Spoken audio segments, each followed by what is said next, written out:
Hello, heroes! Welcome to the One Shot Twitch stream. I don't know how much of our mistake you just saw. I'm James D'Amato, your game master, and we're going to be playing a GM-less system this week called Protocol. If we can go to the close-up cam, Pat.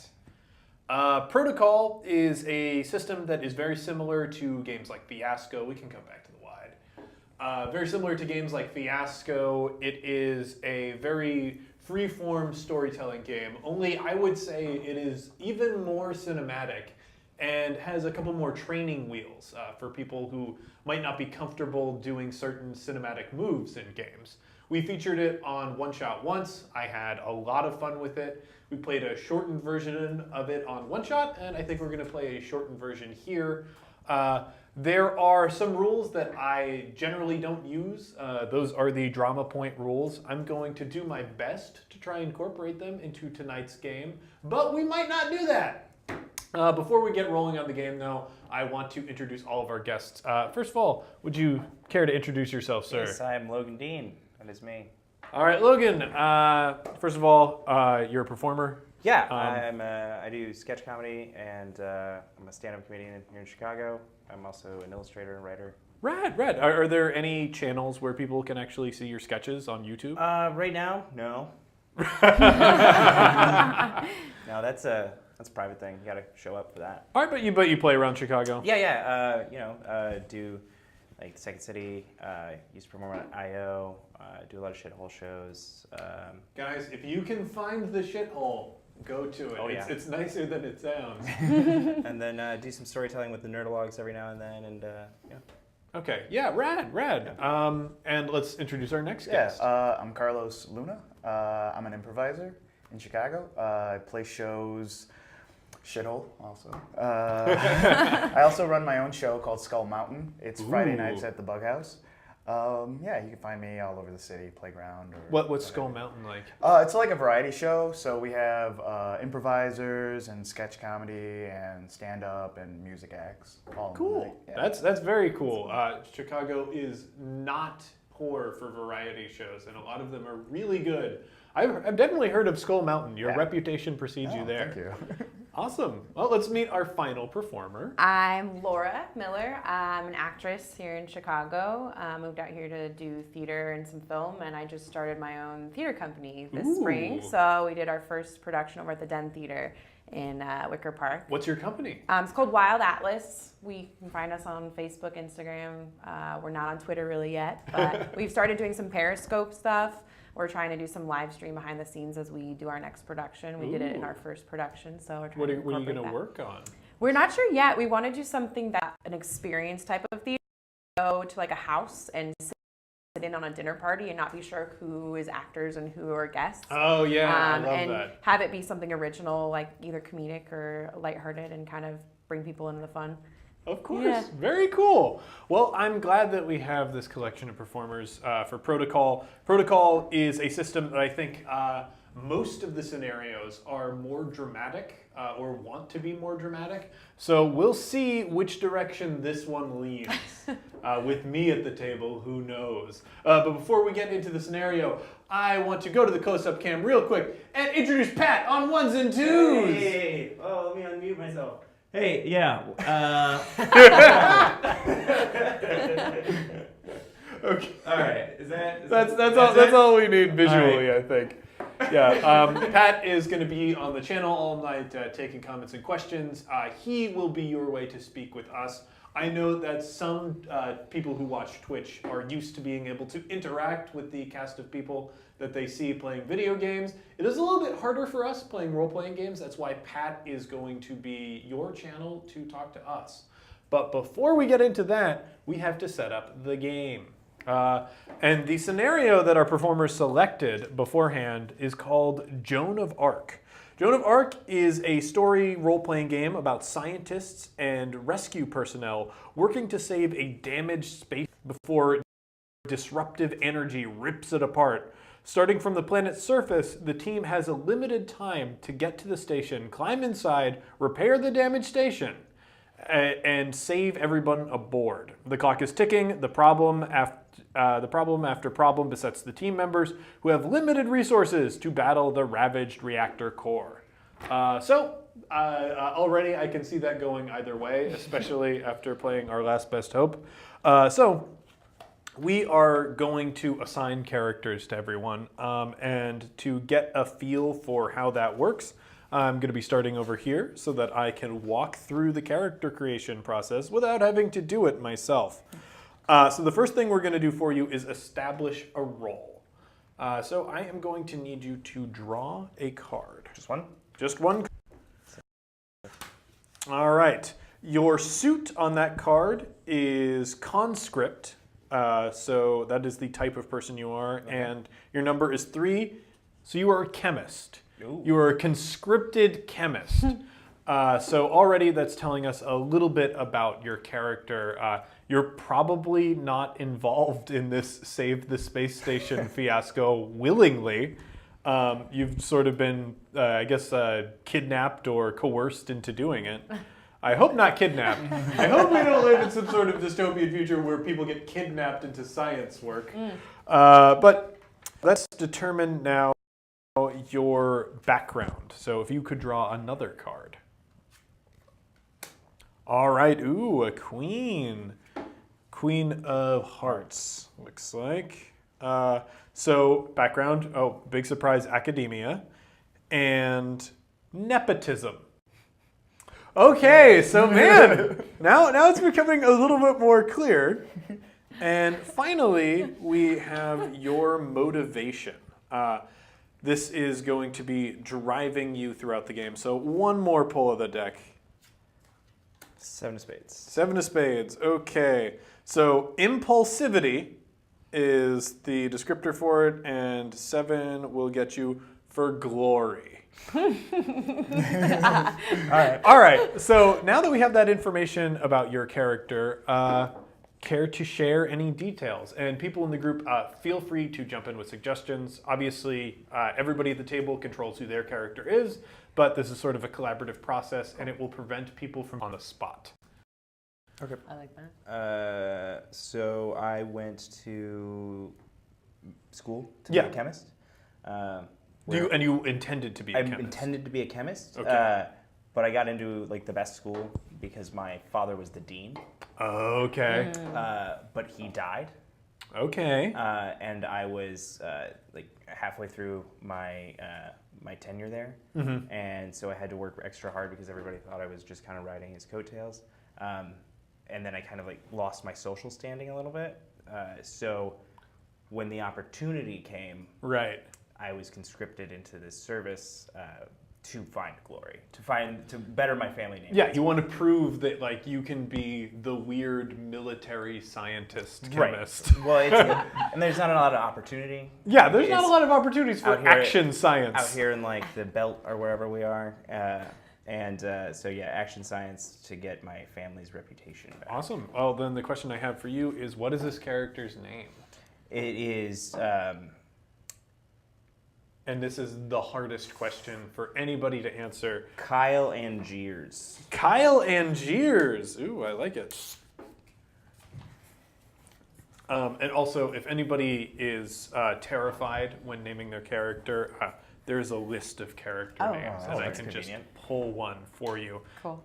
Obviously, we put you through the fire so that everybody could know what it's like to have somebody ask you for a character name just off the top of their head. That's way easier than D&D. All right, so now we are going to build our next character. Yeah, so grab the deck. Pull one of these guys. There, you can actually keep these I'll keep over them? here, For just sure. for fun. Okay. For funsies. Never forget where I came King from. of Clubs. Okay. So you are a novice technician. Okay. Draw another for your background when you're ready. 2 of hearts. 2 of hearts. Okay, again, an academic and a poorly trained one. That is so beautiful. That's what you want on your space station Yeah, saving this is looking mission. real great right now. The poorly trained novice tech. novice technician. And 6 of hearts. 6 of hearts for motivation. And I don't know why motivation is kept so separate from those. Let's see. Oh my God. You are Inexplicably proof. Okay, so inexplicably seeking proof of something. Okay. That's an interesting curveball there. Okay. A novice who is poorly trained but wants to learn. But what? Yeah, wants to prove something. Yeah. All right, who do we think this person is? Poorly trained and seeking proof. He's a dummy. Yeah, I feel like he sort of fell into this Yeah. somehow. Do we think he's talented somewhere? Is there a reason that he's here, or is he here purely through happenstance? I think he was just bottom of the barrel chosen for this mission. Okay. What sort of technician do you feel he is? I feel like he's like in the engine room. Like his Okay. name's Crank or something. Like Crank the poorly trained. I think I feel like Crank would almost be a perspective character. If this were an action movie, the person whose first name is Crank is definitely our hero. Yeah. Yeah, I'm gonna go with that. feels right. Just Okay. Crank, yeah. Crank, so do you have any indication of what Crank is looking to prove? You know what? I see him in like the engine room with like a little cigar box with like something that, like what does he have in there? Like does he have to prove something academically or No. something like- I mean, the only thing that we have to go off here is proof. So he is inexplicably looking for some sort of proof. There's no explanation. Yeah. I don't know. Help me out, guys. What? Yeah. Is anybody have- Yeah. You prove yourself. Yeah, something like that. I almost see like a Gattaca type thing Yeah. is happening. Yeah. Like, Yeah. like- That's like- a Oh good my God, angle. that's why you're awesome. here. yeah. Your twin brother. You're Like- trying to beat that. Yeah. Yeah, you're like you. Save nothing for the way back. I think Yeah. they're supposed to be on this mission. They grabbed you instead. Okay, Yeah, yeah, and yeah. you're a twin brother, and you got to prove that you are as Yeah, adequate. he was in an accident and he can't use his legs, Yeah. but I look just like him. So now I run the engine That's room. perfect. I like that. That's awesome. Okay, and Stack number it's time to build the final character. Or actually, no, that will be my Yeah, so I character. think you're in here too, right? Yep, I am playing here too. First, draw a card for your roll. All right. All right. Jack. Jack of clubs. So you are another novice soldier. Oh, All right. all right. So Okay. probably, I don't know why your first mission is to save the space station. We will find out. Nine of Ooh, hearts. 9 of hearts. Okay. Again, academia seems to be the driving thing here. And for 9, you are a respected academic. Oh, all right. All right, another military academic. And finally, for your motivation. Jack of spades. All right, spades. You are, again, impulsive. And Jack is impulsively seeking retribution. That's interesting. Okay. Yeah. So, novice in the military, but well regarded in academics, and you are seeking some sort of retribution. Maybe I'm feeling like the underdog of, like, maybe I was always the nerd, and then I wanted to really be in with the soldiers, fighting the Okay. bad guys, and solving all the problems for the dummies who couldn't go and figure it out, but would go and execute it. So maybe I'm Okay, so trying yeah, to- you are just trying to, again, this is like a lot of Yeah, I don't know. people proving themselves Yeah. on this mission. Maybe I'm trying to prove that I can do it, not just with my brain, but with my guns. You're a Okay. well-respected academic. Yeah. I feel like we have like kind of a dovetail backstory. Yeah. Well, we are Ooh. going to draw relationships in Okay. a second. Oh, even and better. that will sort of define everything No, for no. everyone. I'm going to make sure that this pen works, and hey, it does. As I draw for my roll, let's cut to the Oh, wait. overhead Oh, I have to have and- my name. Name it. Oh, yeah, that's right. Name yourself. Whew. And do you need the list of names? I No, am think standing by. I think I got it. I don't know what it's gonna come to me. I'm trying to prove my retribution. A lot of proof is his, but feeling it. Novice soldier, academic, respect. I feel like I gotta have some sort of, if I'm a respected academic, I gotta have some sort of like big name. Like it's gotta be something like. Just thinking something British, but. I have one of the names here is Olivia. Oh, That's okay. sort of like big, powerful. There's also Rose, Victoria. Yeah. I'm feeling, Let's do Rosalind. Just came to me. Rosalind. There we Shakespeare. go. All right. Done. And one of the last names is Flag, and I'm definitely gonna make you Rosalind Flag. Flag, yes, that's perfect. I forgot Nice. his last name. Almost Frank too Frank. patriotic. All right, so I'm gonna cut to the overhead cam real quick while I draw my first roll. And that is diamonds and 6, so I am your standard gunner. Oh. All right. So I'm thinking, wow, they're saying the energy core is in jeopardy on this ship, but like it seems like we got a lot of military people here. Let's see. So I'm going to write down standard gunner.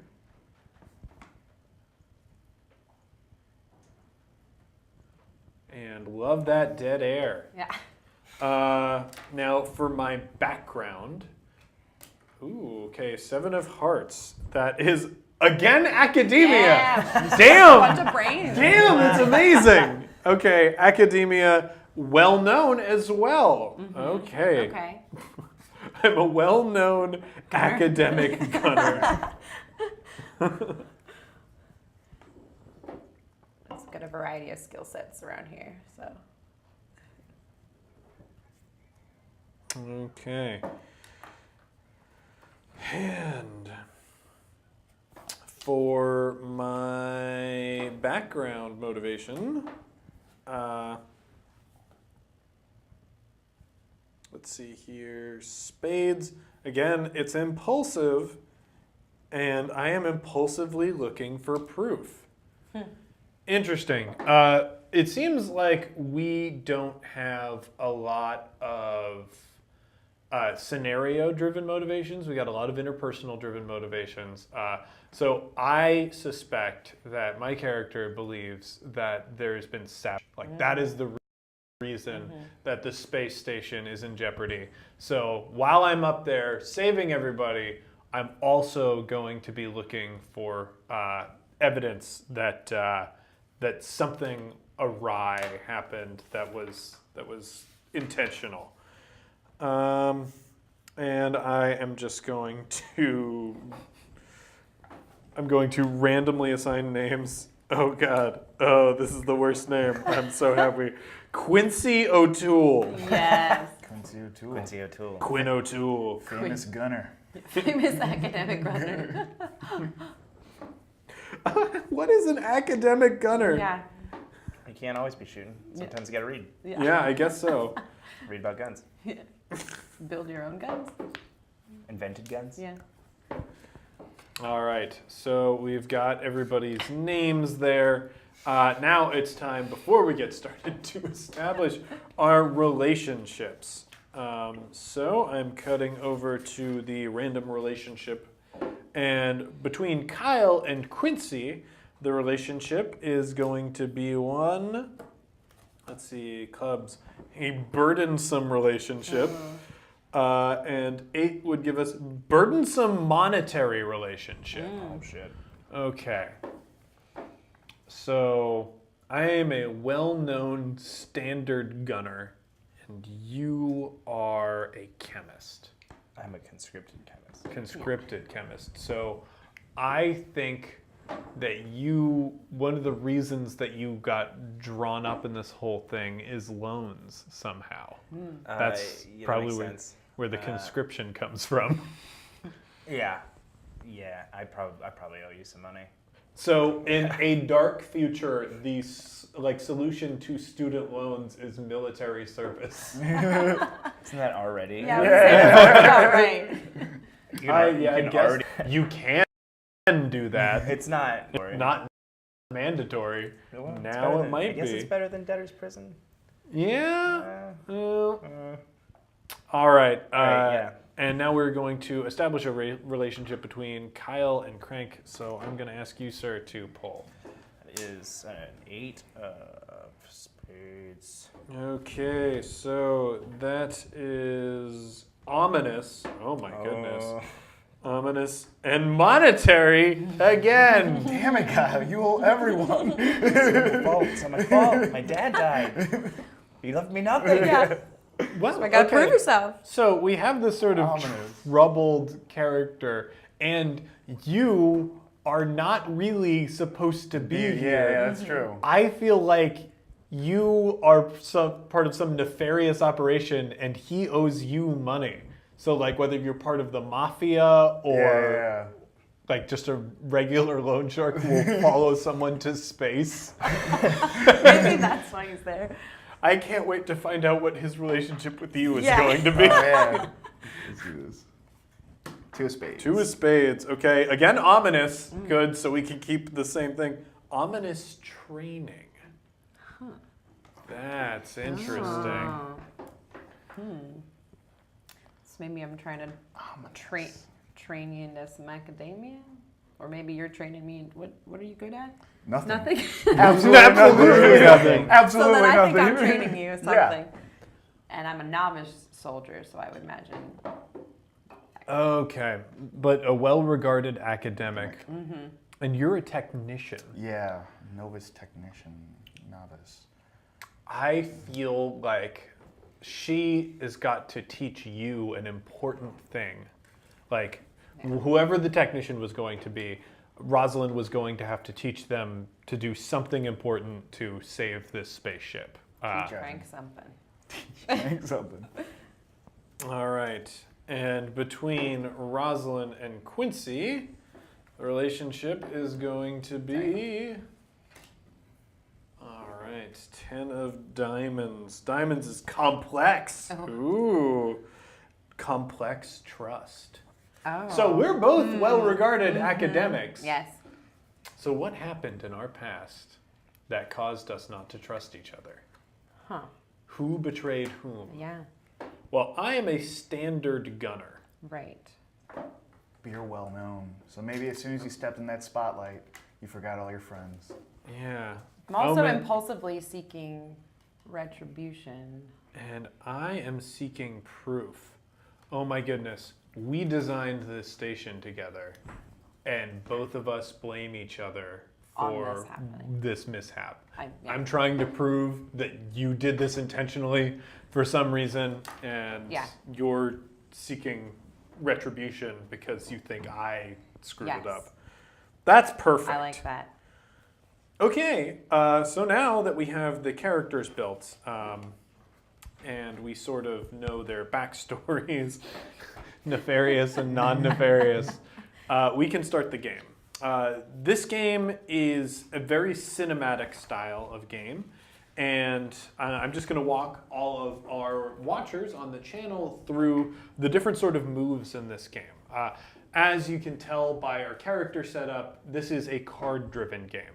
And it assigns different scenes to people based on the suit of the card and the value on the card.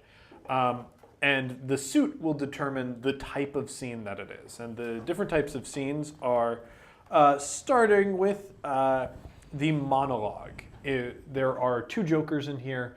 If somebody pulls a joker, they will have to monologue as their character. And sort of like talk about where they are at, what their headspace is during this point in the action. The club is a vignette. Vignette is a scene that doesn't have any characters in it, but they're like sort of visuals. They'd be your establishing shots, your shots to like establish mood, that sort of thing. They can be really quick. They can be super rich and detailed. We'll all sort of work to build those together, but it is mostly the scene directors, and we will get to the director role in a little bit. For Diamond, we have interrogations, Interrogations are really interesting because it's whoever has the director role at that moment is going to be interrogating one of the characters. So you, out of character, are going to ask questions to somebody in character. And you'll be trying to get relevant plot information, trying to make the story more interesting and fun by giving us and the audience a better idea of who that character is. Then we have interludes. Interludes are scenes with two characters and only two characters, and that is obviously the heart suit. So it's just your basic two-person scene. Again, pulling the card is going to determine location and like sort of what's happening. So you're just going to be two characters in that space at that time doing that. And finally, the spade is the ensemble scene. That's everybody in the cast is in that scene, and we'll all be navigating that space together.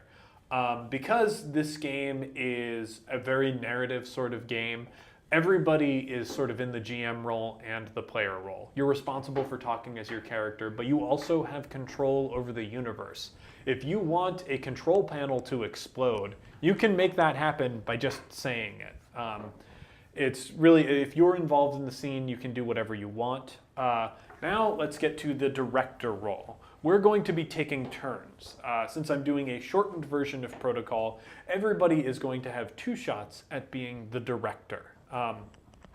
The director will pull the card to determine the scene type, and to alleviate the pressure for you all, I will be our first director, just to make things easier. They will pull the card to determine the scene type, and the director gets to decide which characters are in it. So if it is a interlude, you get to assign, I think these 2 characters need to talk in this context. You'll also be able to determine important information about the card that you pulled, and like decide, this control room scene really means to me the control room on the space shuttle that we took up there, not on the ship itself. So with that information out of the way, if anybody has any questions throughout the process of playing this game, feel free to come forward. Otherwise... Hey, James, the chat room has a quick question. Oh, yes. Some people were late to the party, or there may have been some sound sync issues, or whatever. Stuff that happens. Stuff that no one's to blame for. No one's to blame for. I don't know what happened. Certainly not somebody on the ones and twos. No, definitely not that guy's problem. Anyway, can you re-describe the setting? Yes. Just before we get into the scenes for the people in the chat. So the scenario that we chose is called Joan of Arc, and it is about a spaceship or space station, I should say, that is in danger. Right now, it seems like that danger is the hull being critical in some way. So they sent out a team of military academics up to this ship. Military academics and one lone gangster Named Crank. Up to the, and who goes by Crank? Yeah. You're gonna find out. Yeah. I can't wait for us to find out. Up to the ship, with the premise of saving it. We all sort of have complex relationships to each other and histories between each other. But, we are the protagonists that you would see in a disaster movie. Think 2012, The Day After Tomorrow, Armageddon, that sort of thing. That's the mood that we're going for, and that's the setting. And we'll decide exactly what that setting is like when we start play. And the way you begin every session of Protocol, I should say, is with the opening scene, and that is always a vignette. And the suggested opening scene for Joan of Arc is it is a vignette that takes place after the rescue team leaves planet for the space station. The vignette focus is either desperation or analysis. Determine randomly which player narrates this vignette. I will do that to save you guys trouble, but do not draw any cards for it. Afterwards, take turns until blah, blah, blah, blah, blah. Okay, so we are beginning our vignette, and they are recommending for the time span, after we have left planet. In this game, we can jump forward and go backwards in time whenever we want. So we can decide whether this movie is going to be strictly chronological or if we're going to do it Tarantino style, starting in the middle. And I really like desperation. So I think the opening scene of this movie is going to first focus on people like what they're doing right before launch. Like the launch is like counting down. Everybody is like in their space suits, strapped into their chairs. We do a close up of Rosalind Flagg. What is Rosalind doing preparing for launch? I feel like she's maybe like doing something academic. Like she's maybe doing some last minute scribbles. So yeah, she's doing her checks. Her checks, yeah. Like checklist. she's got a little computer monitor in her chair, and she's like scrolling through numbers. Yeah. We can see like a visualization of the core. Yeah. And like it's this weird sort of spherical thing with like different like metal bars waving across it. And you can see in the simulation, it's beginning to grow unstable and it explodes. Like Rosalind sort of freezes up at that moment and starts a new scenario over with new information that she's plugging into the system. We're going to cut over to Kyle. Kyle is sweating. I know that. Profusely. Is there anything that Kyle's doing? So he's sweating a lot, and his eyes are darting between everybody. Just kind of like really looking at the makeup of this group of people. Yeah. And like tapping on his like wrist computer, just like slowly making little notes, adjustments to himself. Okay. Like, kind of shielded. Yeah. So you're like trying to hold back. And how old is Kyle? Kyle is probably like 28. 28. Like Okay. Late 20s. Yeah, life is basically already over. Play what I Yeah. Yeah. But yeah, Kyle is definitely feeling the pressure because we can see leering over Kyle's shoulder is Crank in one of the aft parts of the ship. How's he strapped in? He is. It's almost like a standing chair, like in like Iron Wolf, you know, with like the thing in the middle. But he was like teetering, so kind of locked in a little bit high. But he's also like looking around, and he just noticed that his gloves are on backwards. But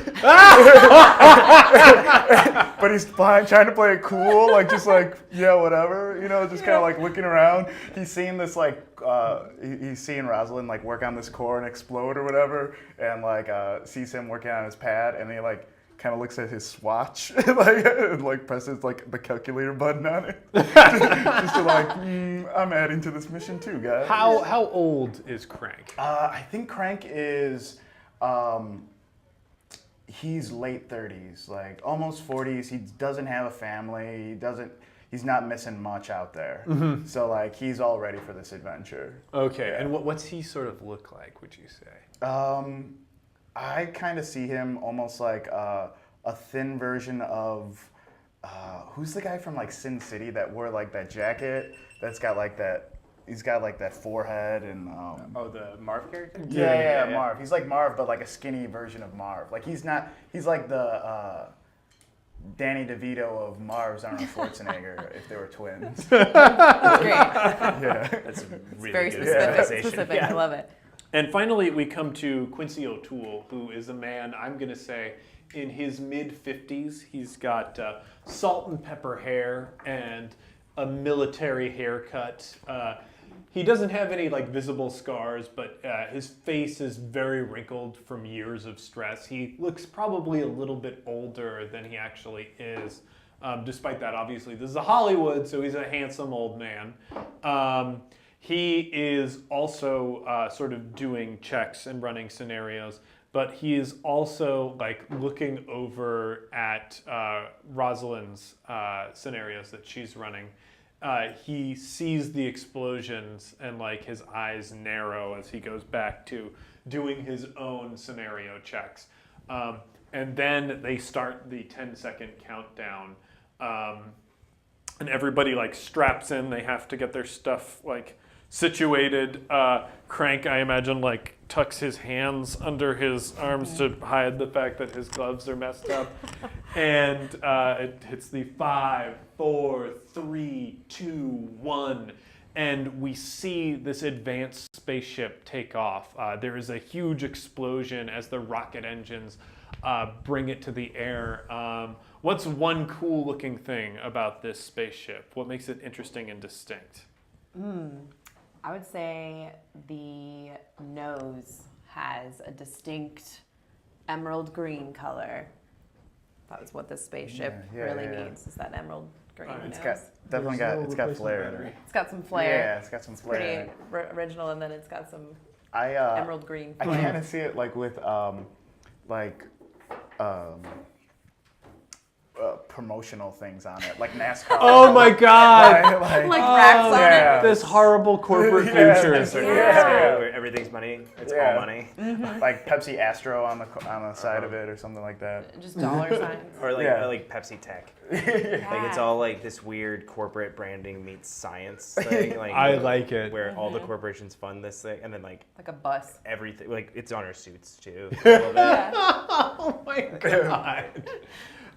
So it breaks atmosphere and like the sound goes away, leaving just the sort of dramatic music cues for this film, and like the high dramatic tension like starts to beat more. So instead of going to zero gravity and getting that sort of sense of calm and beauty that comes from most space movies, it's like getting really intense as we zoom out of our spaceship. And sort of like eclipsing the camera is this ominous black object that's shadowed by the Earth itself, and we can just like see red lights on it because this is our space station, and it is currently blinking crisis lights as we are approaching to dock.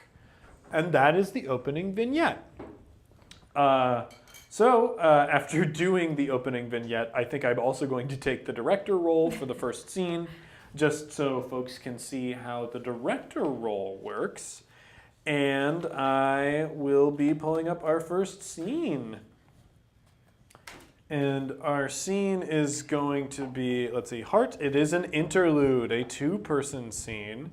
And the mood is safety in numbers. Which is an interesting theme for a two-person scene. I am going to say that I think Kyle is going to be looking for allies. And I want to see a scene between Kyle and Rosalind, sort of like trying to get at least one person on his side in all of this. And your location for this scene is going to be in a damaged or barricaded hallway. Okay.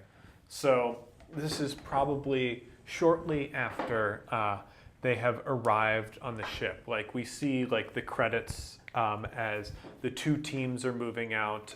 Quincy O'Toole takes Crank. Like they're loaded up with these crazy science guns. O'Toole goes, "All right, you're coming with me. Get your gloves right. Quit messing around."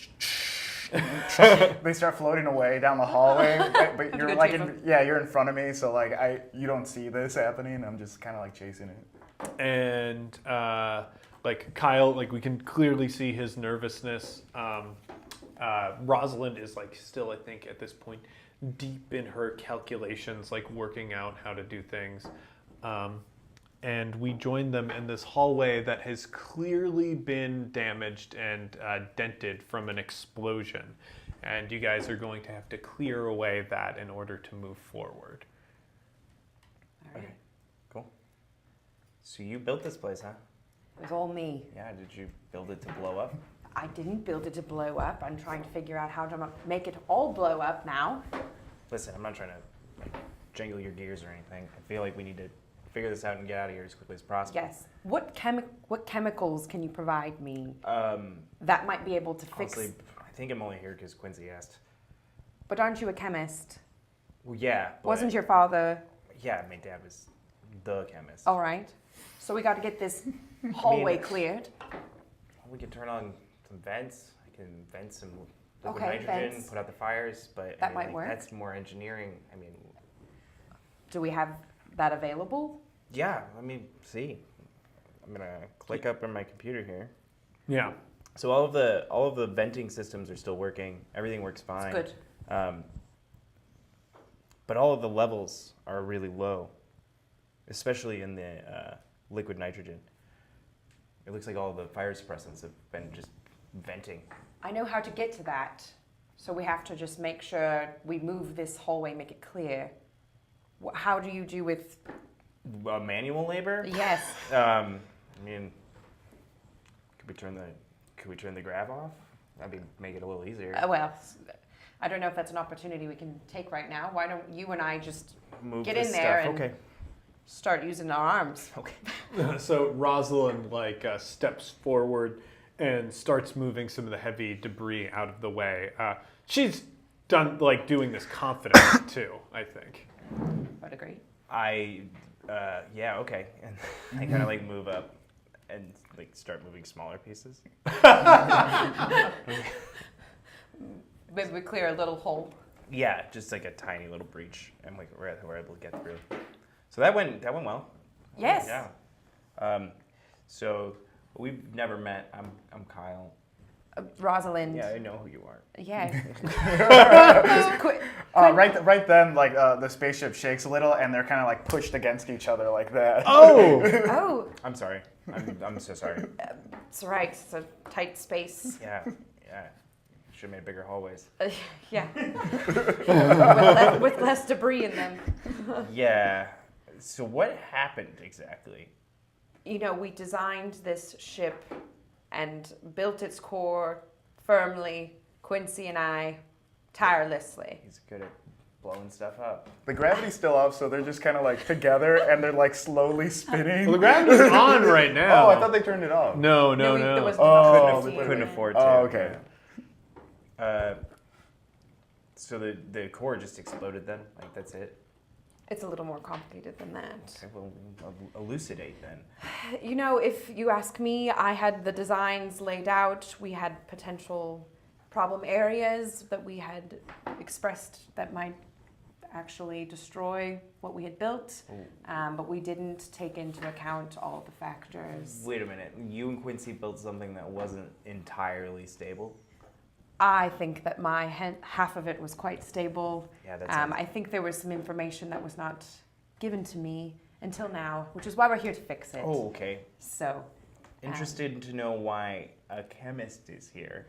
Me as well. Yeah. So you said Quincy brought you aboard. Yeah, Quinn knew my dad pretty Right. well. Yeah. Yeah, so how did you get involved?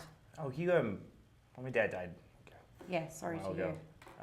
hear. Quincy kind of took care of me.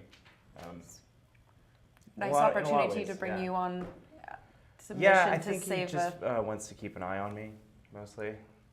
Make sure I don't He just wants to keep an eye on me. That's sweet. He's a good guy. Yes. Sometimes he can be a little much. Yes.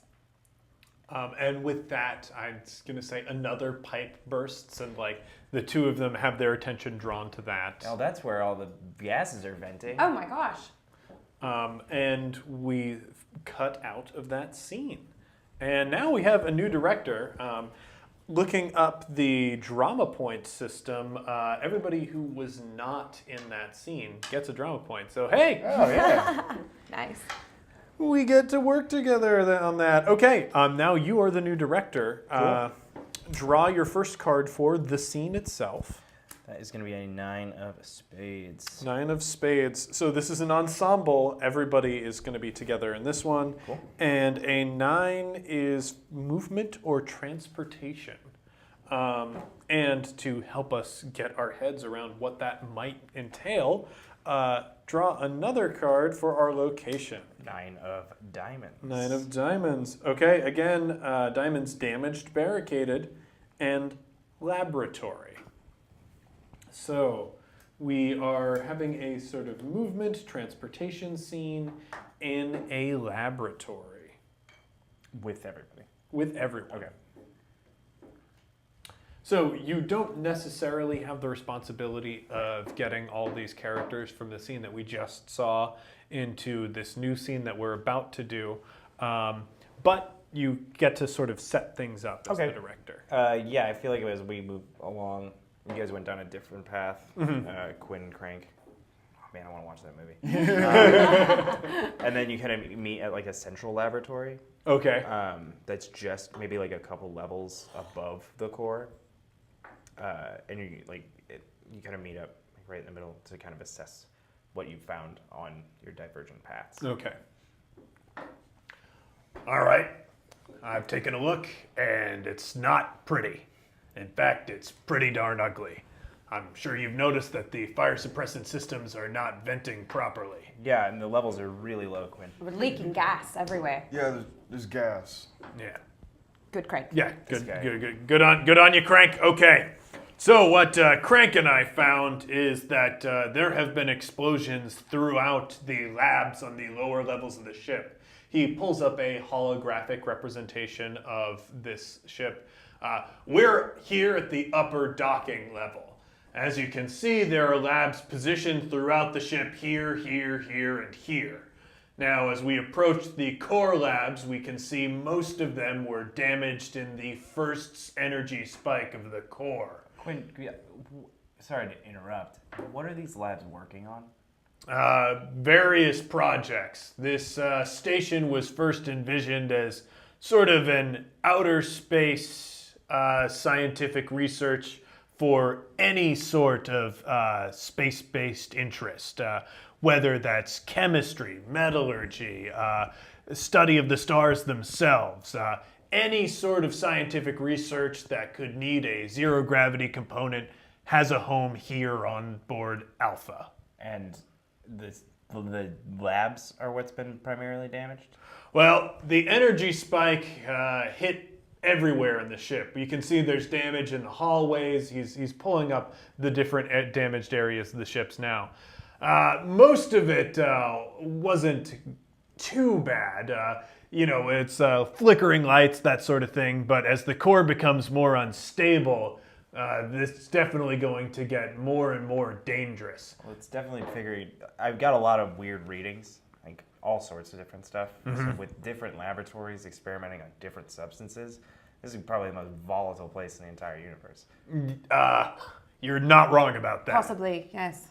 As Crank stares at the map and all the different hallways that are damaged and rooms that are damaged, he's just thinking of the map in Home Alone that Kevin has of like all the rooms the entire time. He's just like staring at it like, I love the illusion to Home Alone. that looks dangerous.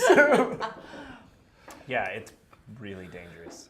Most of the substances are contained in the laboratories, Most but containments. I mean, in are, the last readings that we had. but flagged. perhaps we need to track down what those readings are, specifically what things are causing these explosions that are possibly getting into the ventilation system. I mean, it looks like it's these energy spikes, right? Yes, it's definitely the instability of the core itself. All these labs are networked to the core. When energy spikes, things go wrong. And especially when we're dealing with volatile chemicals and sensitive experiments on the different labs of the ship, the more unstable the core gets, the worse it gets for everyone aboard. Now, they're starting the evacuation, but if we can save that core, we can save all of the research aboard this vessel. I can't tell you how many billions of dollars and thousands of hours have been spent researching aboard this vessel. We are the last 4 people who are going to be aboard. Do you, either of you geniuses, have a projection if this hits landfall?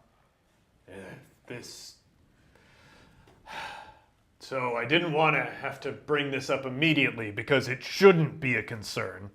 But Lab 23 is dealing with an atomic reactor, separate from the reactor at the core of the ship. That, combined with the core reactor of the ship, no matter where we land, whether it's in the ocean or on land, people are probably going to get hurt. A lot of people are going to get hurt, Quinn. You don't have to explain this to me, Junior. I'm just baffled. You're baffled? I'm baffled that you build this so close to an orbit of a populated planet. Why isn't this in deep space somewhere? It's not in deep space because people need this research at home. They need to be able to look up in the sky and know that science has their back. And now we're sitting on a scientific There's giant a poster bomb. in the back that says science. Science has your back. It's just like right there. And now we're sitting on the biggest scientific bomb in the universe. It was Well- a beacon of hope for our people to look up into the sky and see the universe is not so far off. It's our job, Angiers. It is I know. It is our job to make sure that that hope remains up in the sky. And most certainly, it doesn't become some sort of scientific bomb. Now, you're one of the most foremost chemists, purportedly. And that's why you're on this ship. You know more about the chemicals in that core than anyone else. We need you to get there, and we need you to stabilize the situation. Now, the readings here could be old.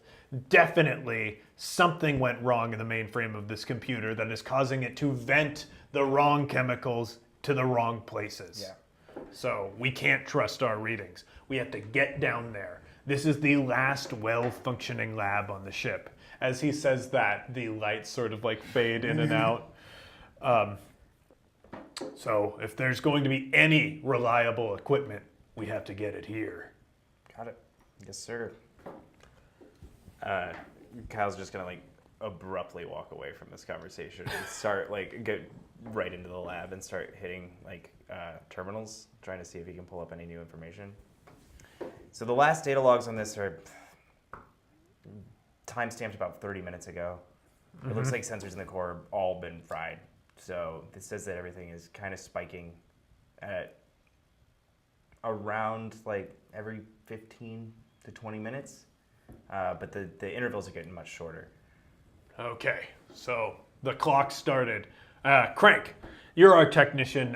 Grab any tools that you need here. Remember, these are the last reliable tools that we'll have. Okay. Crank starts going through drawers, and he starts putting like 2 of everything like in his pocket. Because this idea of an arc is in his head.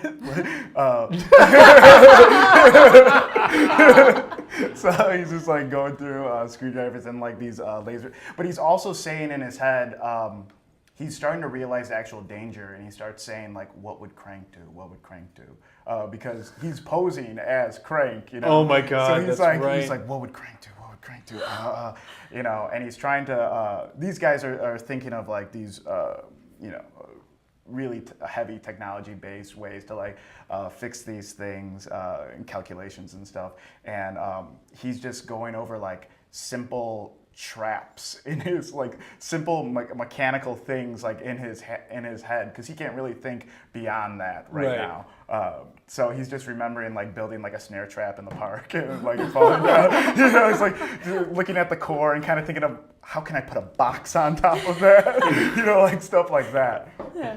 I'm gonna grab like some extra lights, an engineer's kind of like toolkit, and a little welding torch. Okay. From like this tool area that he is neglecting. And I think Quincy, being a standard gunner, has like this weird energy cannon. And it's supposed to be used to like stabilize this core. It's like one of the things you sort of hit it with this cannon and you control its energy spiking somehow. So he grabs that. Anything that Rosalind's grabbing? I think she's grabbing, I feel like that she must have some sort of manual read device where like our computers are doing the systematic reading, that she has some tool that like if she gets it close enough to the core, she can give better readings. I'm feeling some sort of like, I feel like she's very book based, even though she's a novice soldier. She's got some like plans, some like old school blueprints somewhere that she's pulling out in case their hologram dies, thinking about all of her research. Exactly. All And right. so Crank opens up like one of the cabinets and he's putting stuff there. He sees like this like little furry thing like scurry over to like one side of it, and he like moves it, and like it's like a little. God, do you remember those popples from like the 80s? Do you remember those? Those little things. Those little things. It's like but it's like really tiny, and like so all this is happening, and he's just like kind of like alive? Yeah, it's alive. It's like a little live like little guy, and he like coaxes his hand and like puts it in his Your little pocket. friend. You know, his little like that thing. Oh my Little god. sidekick. Who greenlit this movie? We're going to move on to a new scene. And right before we do that, I am going to look up the rules for ensembles. And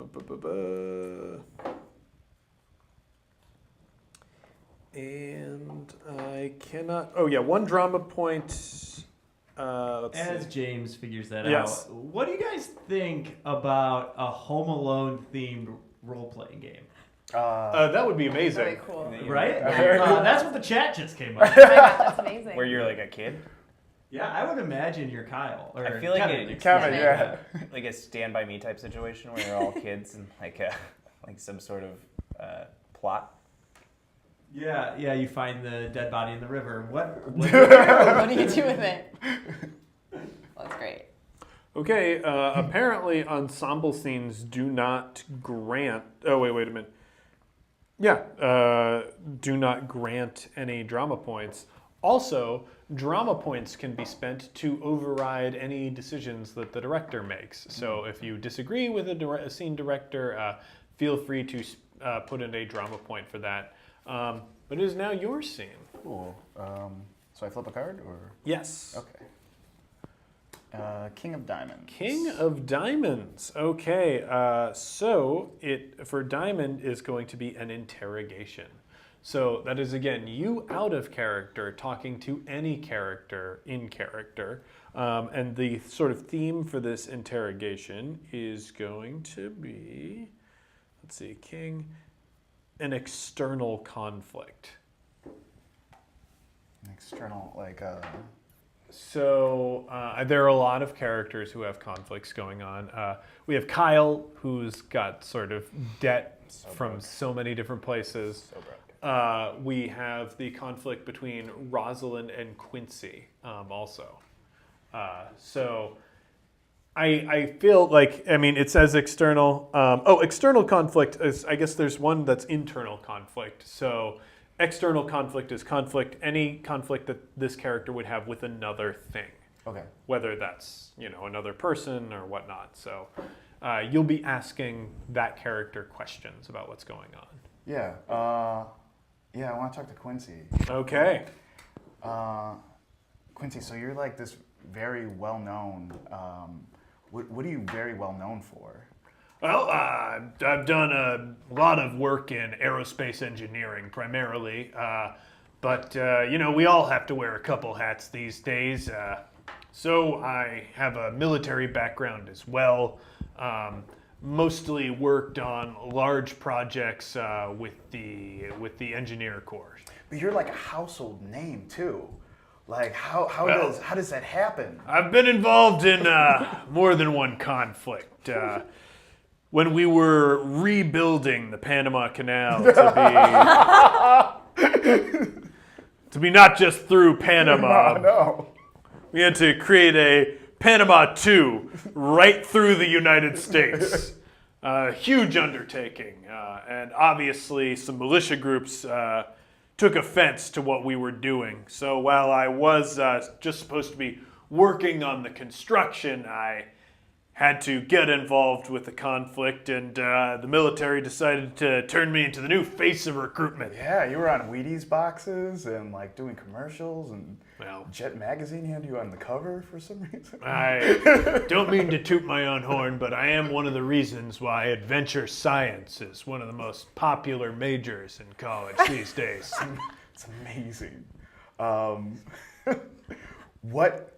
Give it to me straight. What do you think is our chances on this mission? This could be the most difficult thing that I have ever done. Alpha Lab was one of my dreams growing up. I I grew up in a really rough time for the United States, and we were involved with conflicts all over the world. It was a grim time for everyone, but we got through that. And we got through that because of the new radical scientific discoveries that made things like power and space travel possible. We don't have to worry about an energy crisis because of the new reactors that were developed. And I wanted to bring that hope to every child who'd look up at the stars at night. Right on. You're tap dancing around something, son. Spit it out. Quincy can take it. Quincy's a pirate. If we fail, all your accomplishments might be for nothing. You might go down as, for those who survive, biggest failure the human race has ever seen. How does that make you feel? Well, I try not to put too much thought into my legacy. If I fail, I'll be dead, and billions of other people will be dead too. So That's comforting. try not to focus on that so much. I have to succeed. Yeah, and then it just fades. It dissolves. All right. I like how those are like reality show, like one-side interviews. Yeah. The The talking, confessionals. talking Yeah, head talking confessionals. It's like, what he doesn't know is that if I fail, Usually everything's fine. All right.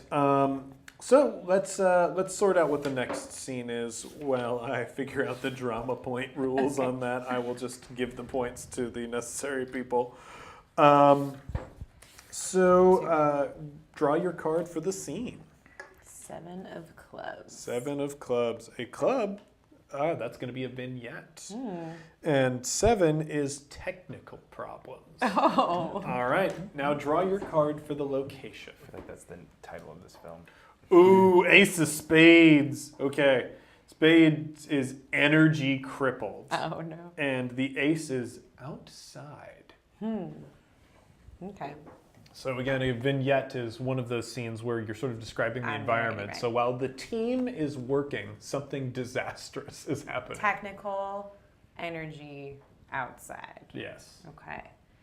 So while the team is grabbing all their resources in the lab, trying to devise a plan to go and get closer to the core to figure out what's actually going on, an asteroid comes by super close to the space station, skims the edge of it, and drops some reactive material into the space station, which puts the reactors off the charts. The team's 15-minute timeline goes down to mere minutes. Crank is scrambling with his 2 of everything and his little creature in his pocket. We send him right into the core reactor. All of the team members try to get on it as soon as they can, go into the core, get close. Rosalind has her reader. Quincy has his guns ready to combat anything that may have come in. And Kyle, our chemist, is trying to get the gas under control. The team looks at each other in a moment of silence as they hear all of the alarms sounding off. Luckily, this asteroid did not The affect Coca-Cola sponsor. the Coca-Cola sponsor. They look like Coke cans, but they're still red. Yeah. Luckily, this skim didn't actually affect, oxygen levels yet. However, there is a leak in one side of the space station the team doesn't know about. But it's on the other side of one of those hallways that's blocked. Yeah, if that leak Little gets did any they worse, know. there could be explosive Could be decompression. explosive decompression. Yeah. So rough state for us. Really is. And we will move on to the next scene, I believe. Okay, so This is going to be. Oh, it's a Joker. Oh. It's got to be a monologue. Oh no. Okay. Oh boy.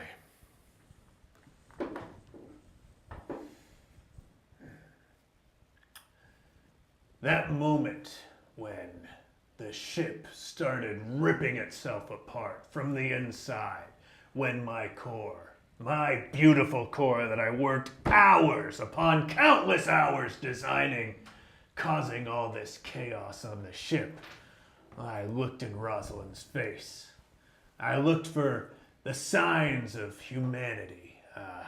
Man, I really wish that we had our close-up cam because I feel like monologue should be pointed at the close-up cam. Get up and walk towards the camera. No, it's too hard. Do you want a chair? That's terrible. Lay on the lay center on of the table.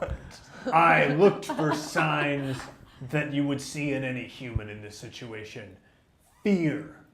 Fear not just for reputation, but fear for sense of self.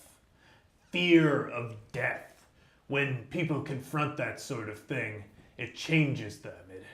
It makes them more human, if that's possible. I didn't see that on her face.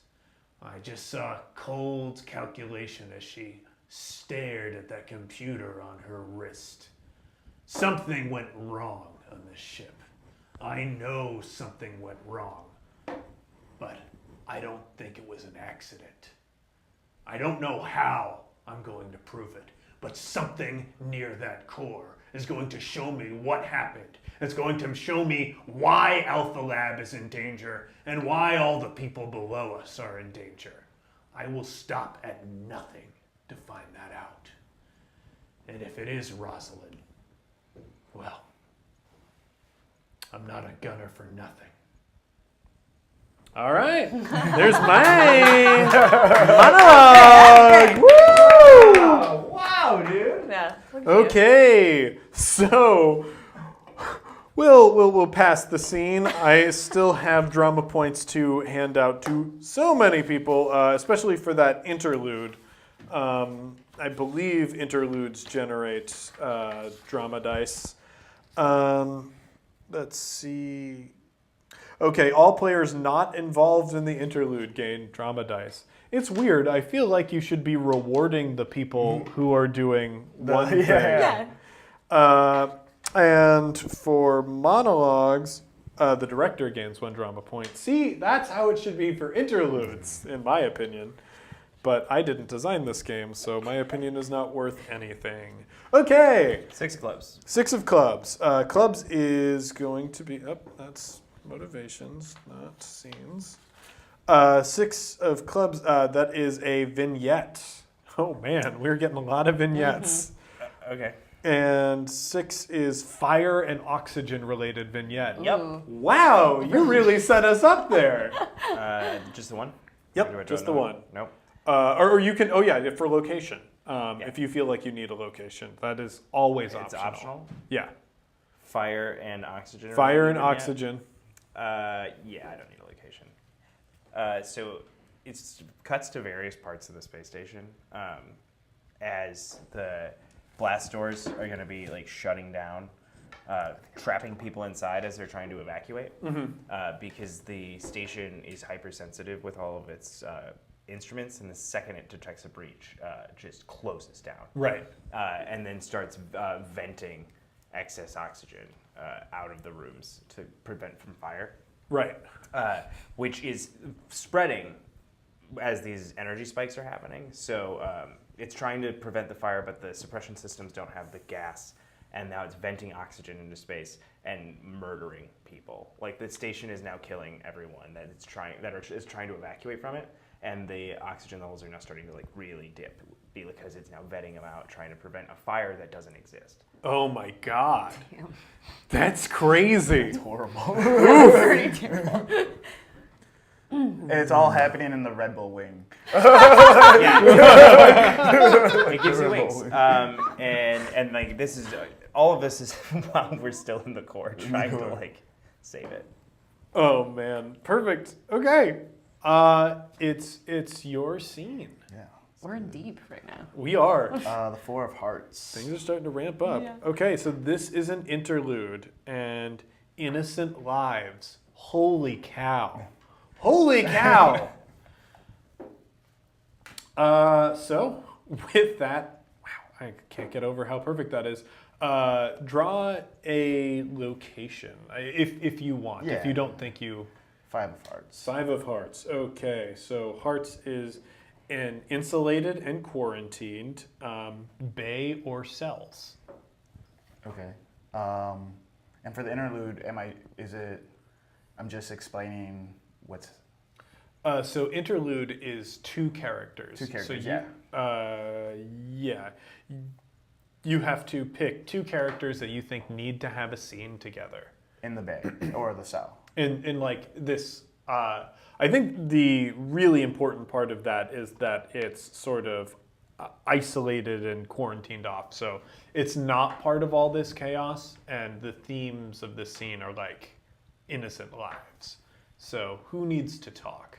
Well, I want to see Kyle and. I mean, who doesn't? Yeah, let's see Kyle and Rosalind again. Ooh. Yeah. Cool. Okay. So we just hit a huge power. Something just happened. It's crazy.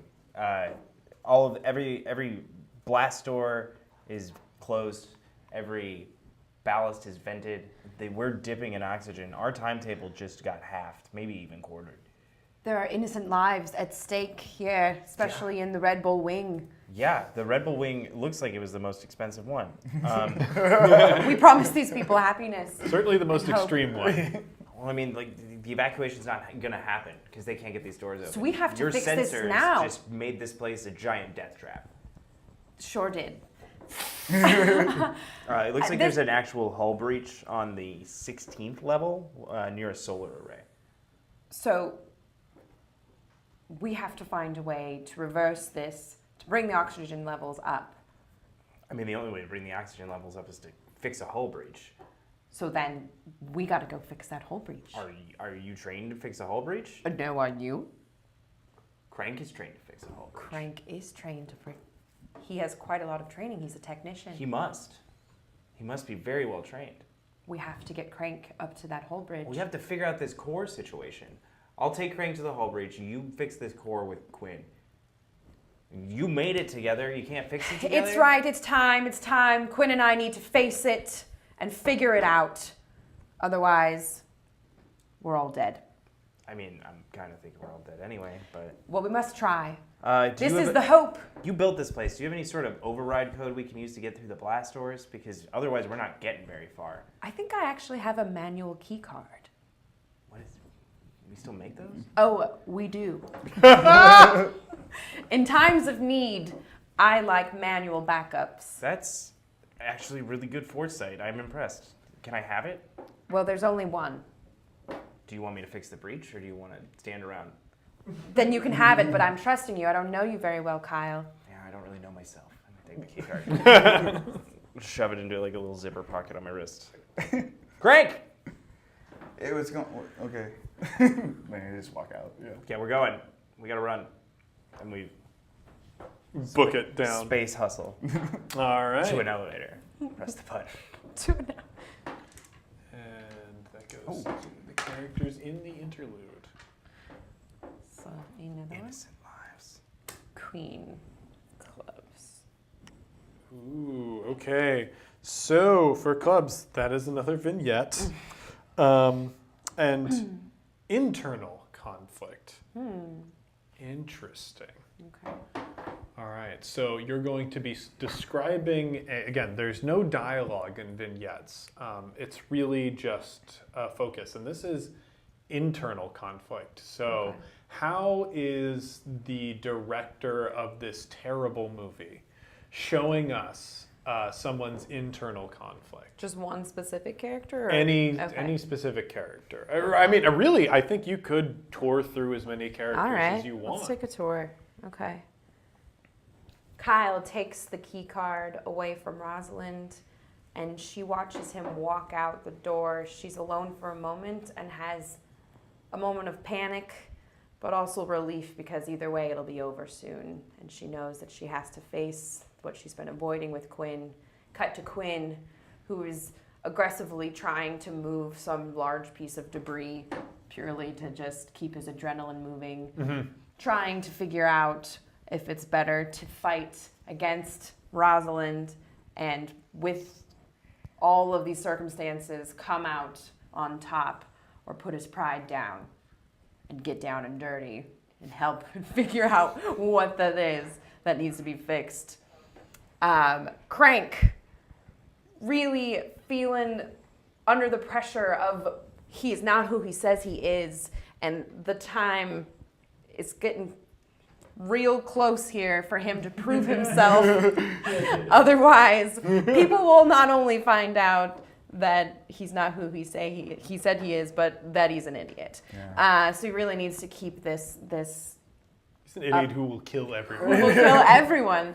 Kyle is really trying to figure out what he can do to orchestrate this and prove that he's supposed to be here, because it's clearly just here on a favor. How's he doing that visually? How are we Visually, shown that? Kyle is walking up to with the key card, very practical key card, and is taking a moment in all this chaos to have a moment of reflection.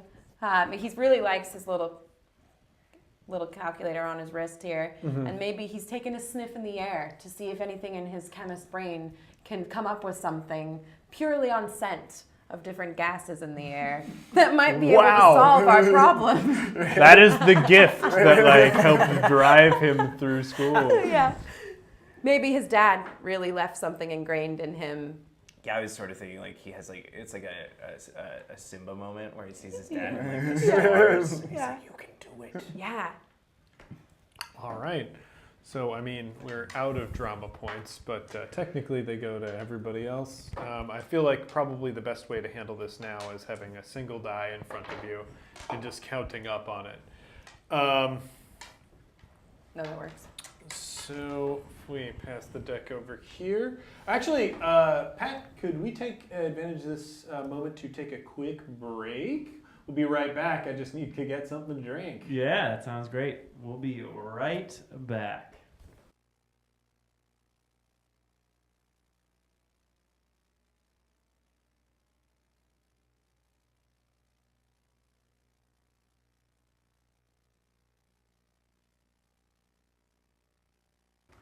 Hello, heroes! We are back. I have been watching the comments in the room about this Home Alone role-playing system. I can't wait till it's done. That's definitely going to be fun to play. But we are going to go back to our story. I said I was going to do an abridged version of Protocol at the beginning because the first time I played Protocol, we wrapped up the story in an hour. But it feels like there's more going on here, so we're probably actually going to do a full run through. And let's continue with that. With my scene, it is going to be an ensemble scene. And King, that is a King of Spades. An external conflict ensemble scene. And it will be, the location is a populated area and a populated communications center where we will be having this external conflict. I think that in order to get to the core, we have to go through the communications center. And because the communications center is responsible for coordinating the evacuation across this station, those people are some of the last to leave the ship. And I think they are fed up with us, with Rosalind and Quincy. That's my character's name. With Rosalind and Quincy. And they are going to take it out on us. So I think there's going to be a little bit of a firefight with these people. If we are going to save this place, we are going to have to get through those people. Those people. People. Those formerly innocent So this is people. before we Formerly take off innocent. to go fix this breach. like To pass through the On the communication center. You know what? I mean, like the time is sort of amorphous in this game. Yeah. So Go back to actually, it. this is an all like we don't need all people necessarily in the same place. You guys are fixing the breach. We are headed towards the core. We are going to have to deal with this, and we're somehow going to be enlisting their help during the scene. I think Rosalind and Quincy approach the outside of this communications area. They're just sort of walking in. And as soon as they get in the door, there's like a gunshot. There's somebody who is behind one of the counters at this communications center, just like shooting and screaming at us. Oi! So we have to like duck behind one of the consoles. What is going on here? Who goes there? What? State your station, soldier. Communications Tech O'Reilly. O'Reilly, why are you firing on anyone? You're supposed to be coordinating an evacuation. Yeah, well, the turrets started firing on us. The turrets started firing? Turrets started firing on us, so we... The turrets are external. They shouldn't be able to fire at the ship at all. Not in the communications bay. Cool. So, like, it's not people that we're dealing with. Yeah. It's the ship. It seems like it's trying to kill us.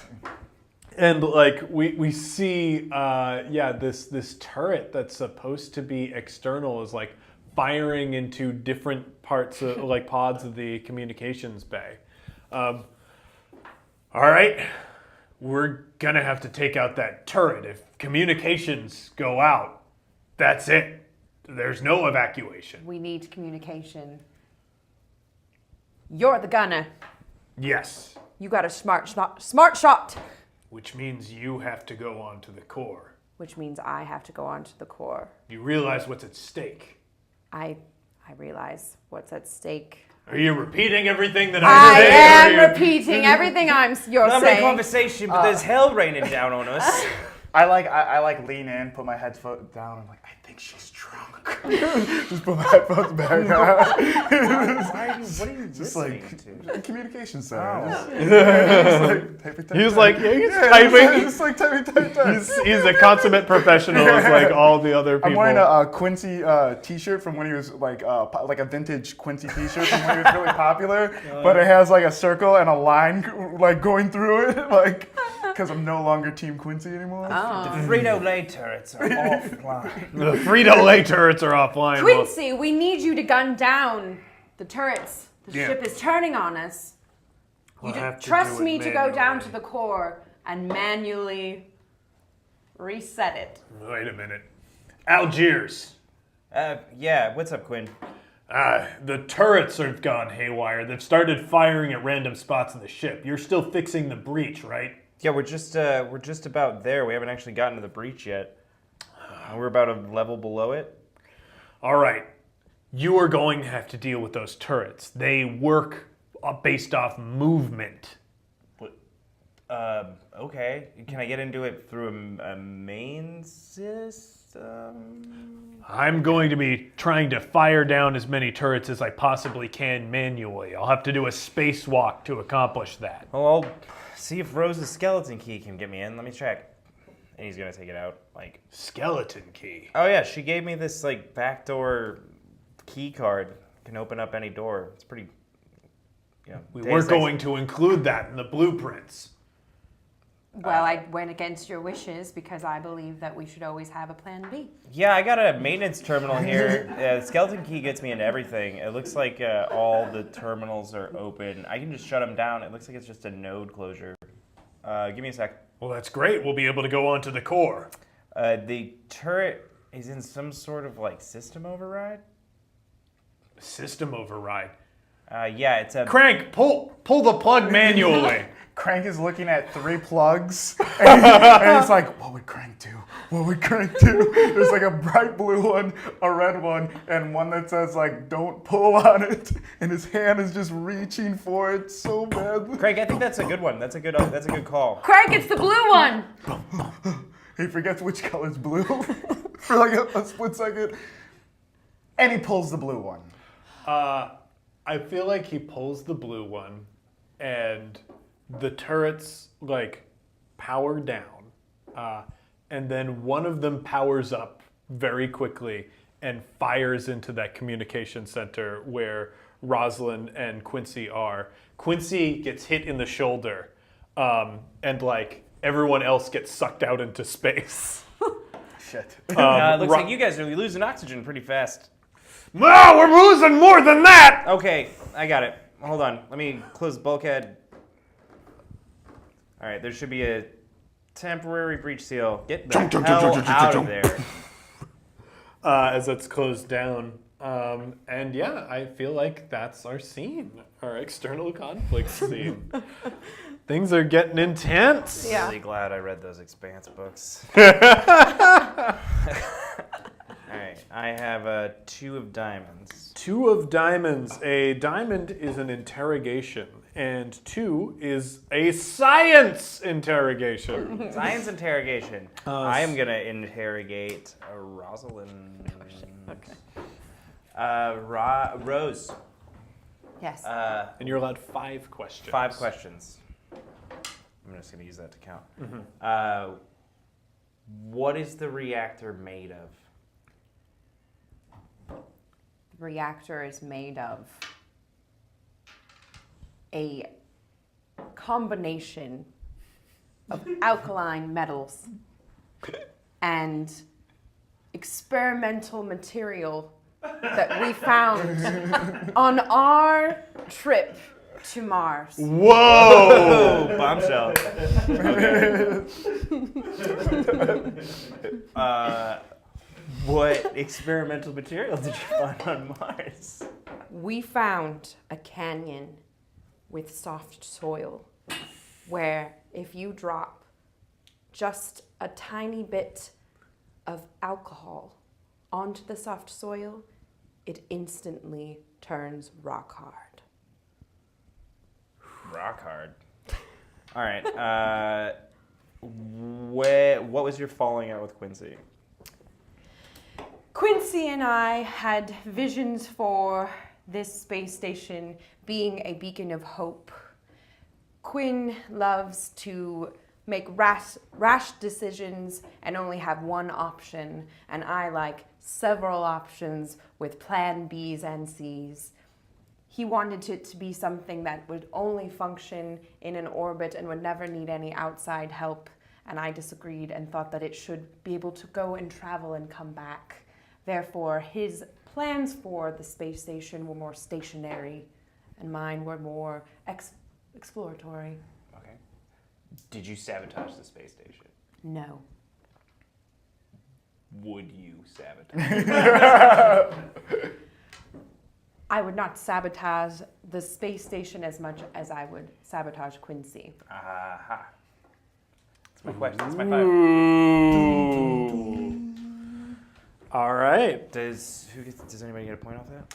I mean, technically, yeah. That is the, I believe, interviewer. Me? Yes. Cool. Yes, the interrogator. I'm gonna flip this bad boy. Got those pointed questions, dude. Jack of diamonds. Jack of diamonds. Okay, diamonds. It's another interrogation. Interrogation. All right, and Jack is a power search. Power search? Yeah, you know, hey, not everything's perfect. But we definitely have interrogations that we might be interested in. So is there anyone that you need to know more about? I think we gotta know a little bit more about Kyle. Oh, who doesn't want to know more Yeah. about that?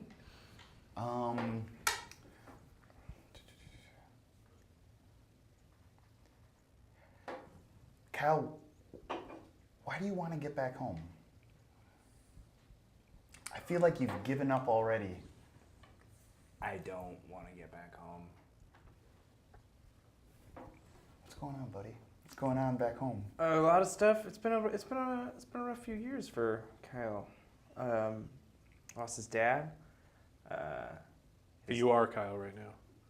I'm trying to Third person. That's how. Whoa, rough. I'm now rooting against Kyle. Is that a rough year? Yeah, I lost my dad.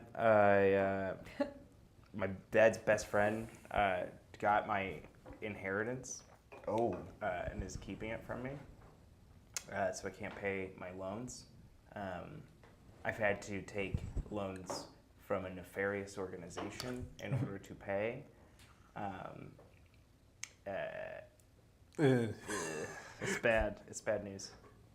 Kyle, you seem so very talented. Like whenever obstacles come your way, you grit your teeth and you power through, but almost against yourself. I feel like your biggest opponent is yourself.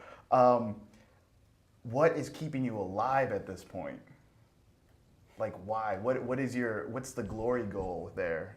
Right now, I'm kind of looking for a way to escape and maybe not save everyone. Okay. I got a hint that maybe you're gonna take someone's identity from this station. Is that what you're hinting at? Not necessarily, but that's a good idea. And my dice rolls down to like 0 questions. All right. Whew. Man, some intrigue here. Okay. 8 of Diamonds. Okay, diamonds, that's another interrogation. Awesome. Can we handle this many interrogations? And 8 is about illness or injury is the theme. But hey, that theme's negotiable. We're playing make-em-ups. So, is there any character that you want to know more about at this point? I kind of want to know more about Crank.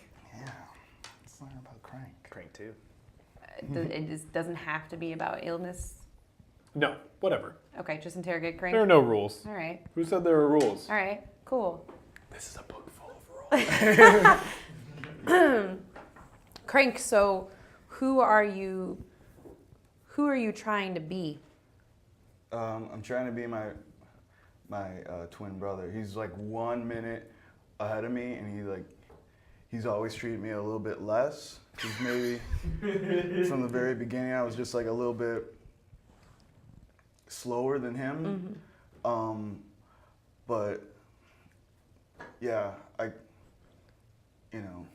What happened to your brother? a catastrophic fishing accident. Yeah, Marlin just took off his legs. Tragic. That's as tragic as it is slapstick. It was That's- pretty A marlin, so it like jumps out of the water and Yeah. like slices him with its nose. Yeah, it came back twice. It got the first leg the first time. But a lot of people don't believe that story when I tell it, but he's got the chair to prove it. So, is this common knowledge that he's without legs, and you're No. so you're just trying to No, step up and do the right Yeah, thing? he didn't want anyone to know about it because in this day and age, like pride is like a huge thing, and like where you come from is a huge thing, a huge part of who you are. So you had no problem going into this situation, even though it's like pretty, stakes are on the line here. Yeah. And rather than just saying like maybe someone else should go, who knows some more about it, you were like, I'm just gonna protect the pride of my brother. Yeah, and I mean it's kind of difficult for me personally because maybe it's kind of like, you know what I mean? What are you good at? I'm really good at Schism Ball. That's a game that me and my brother made up. When you were fishing? Yeah. Is it about rival popes? Are there any skills that you can bring to the space station in its time of need? I'm out of questions. Ever since I was young, I was able to, like a lot of people don't believe this, but living closer to the gem mines, like I've developed like a sixth sense when it comes to like animals and creatures and like communicating with them. because of your Gem proximity to the gem mines? I'm not here to dissect it. I just want to know there's a not- large animal I'm not- population near the gem I'm not mines. here. I think it I'm has not- to do with the gems, man. I'm not here. Okay, It's a Sonic the It, Hedgehog like, situation. happened. All right. Awesome. Yeah, for right now, I'm just Crank, being Crank. I love Crank. Oh my god. Yeah. Crank being crank. The chat room says, "Poor sweet baby Crank." Oh. Crank strikes, he's like a combination of Keanu Reeves and Vin Diesel. That's what I am picturing in my head for Crank. Exactly halfway between those people. Oh my god. That's really funny. Okay. Now we begin the last round of the game as we sort of start circling in on the conclusion to this very strange Hollywood blockbuster. It's nuanced. Yeah, it is. I mean, that's what we said in interviews before it was first screened. I feel like we're kind of also doing the $6,000 movie somehow in this playthrough. So this is another ensemble piece, and the unknown is the theme for it. And I kind of feel like we don't need a location pulled because we all sort of know where it's going. We're about to enter the core room where the core is. It seems like Crank and Kyle are still like on the outer areas. So I kind of want to get them I want to make this scene partially about them coming to join up with us somehow, as Quincy and Rosalind go in. All right, we're in a tough spot. Look, you and I had our differences in building this place and afterwards, Yes. but there are people depending on us now. Innocent people. I'm also seeing this scene as like you guys like putting your clothes back on after having like sex. Like,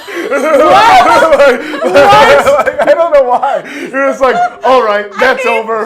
Well, Okay, here's what I like about this.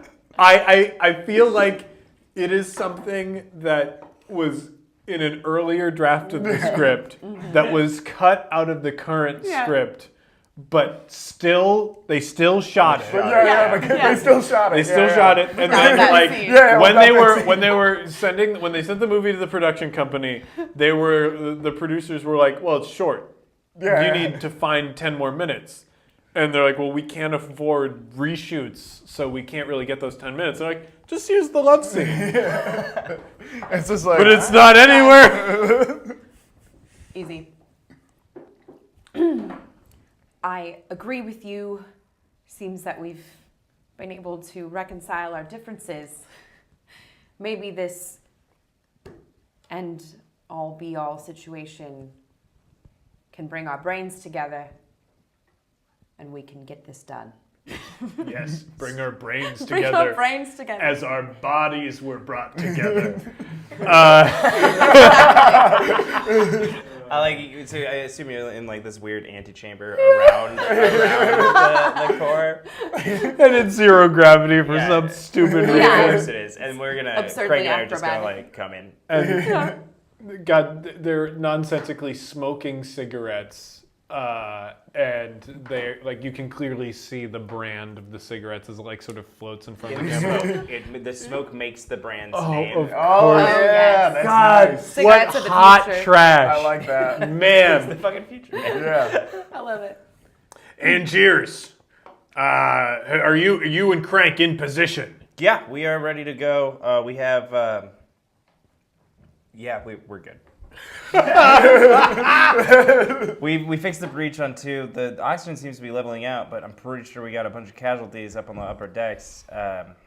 Better than what, 60 billion though? Yeah, and we can prevent that.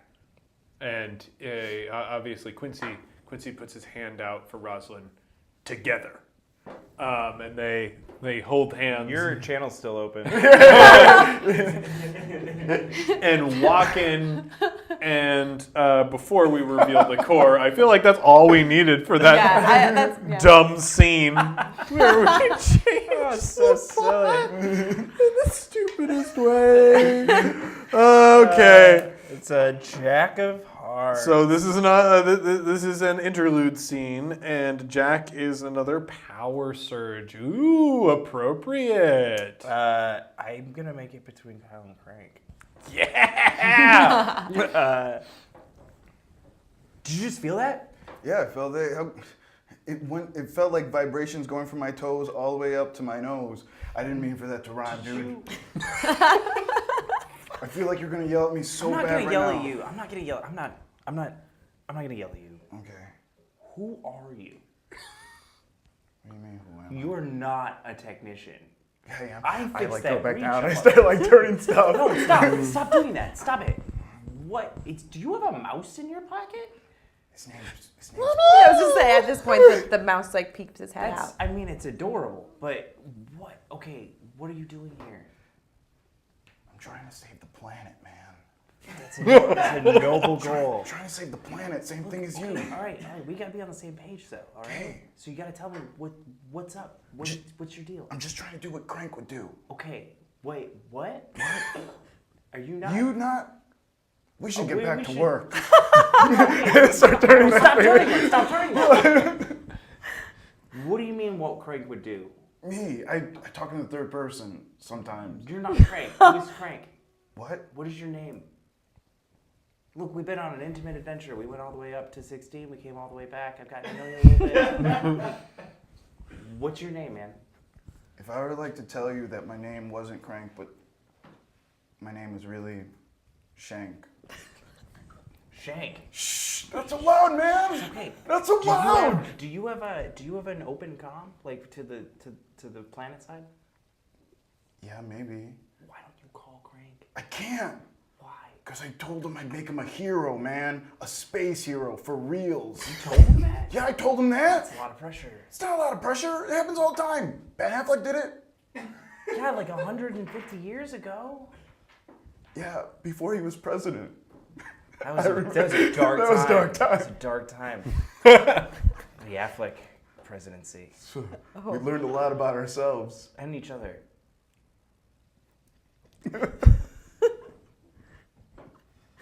Is that scene? Yeah, that's what All right, let's go back to the wine. made a friend.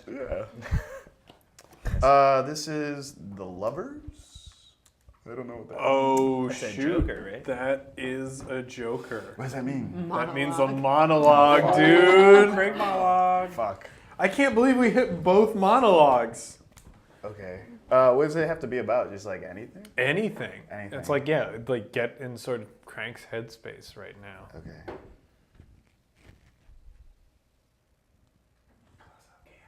Yeah, we got the close-up cam now. There's just a lot of pressure going on in this ship. I didn't have this on Earth. It's like, I was just a basic flesh dragger, you know? I carried bodies to and from the crematorium. So I could tell you everything that you need to know about that. I could tell you about the last time I had a death parade, and I could tell you the exact weight that you need to burn a body. But this is a complicated machine. This is nothing like the snare traps we used to build in the backyard. I'm in way over my head, and I just keep thinking, what would Crank do? What would Crank do? When our parents passed away, he took care of me. Even though we were the same age, even though we were basically the same person, things get misplaced. Something got misplaced in my head that was a little bit different than his. So we didn't grow up the same way. And I'm forever in that debt. And I don't know exactly how to make that right. But up here, I'm just saying, what would Crank do? What would Crank do? And I never think, what would Shank do? Scene. Oh my god. Wow.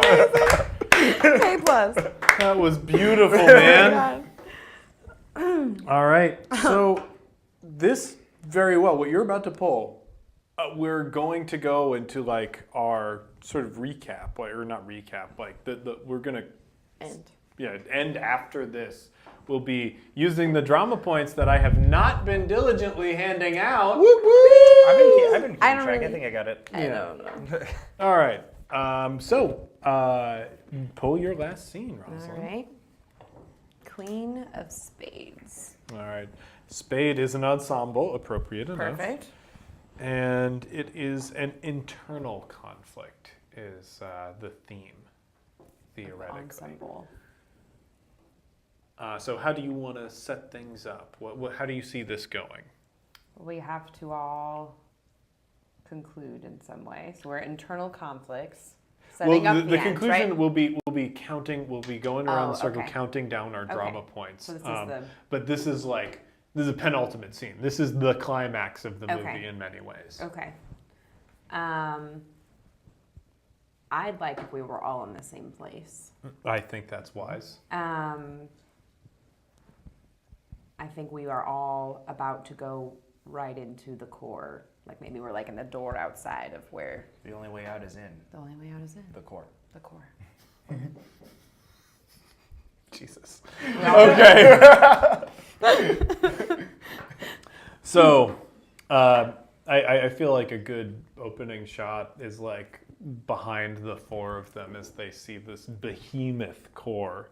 Like we saw it in the beginning in the simulations that Rosalind was going through, but like actually seeing it in person, like clearly this is where most of the money for this movie went, is like in this CG monstrosity that is the core, this sphere with rotating discs around it and all sorts of crazy chemicals like coming up and spitting out of it, and lightning shooting across the control room.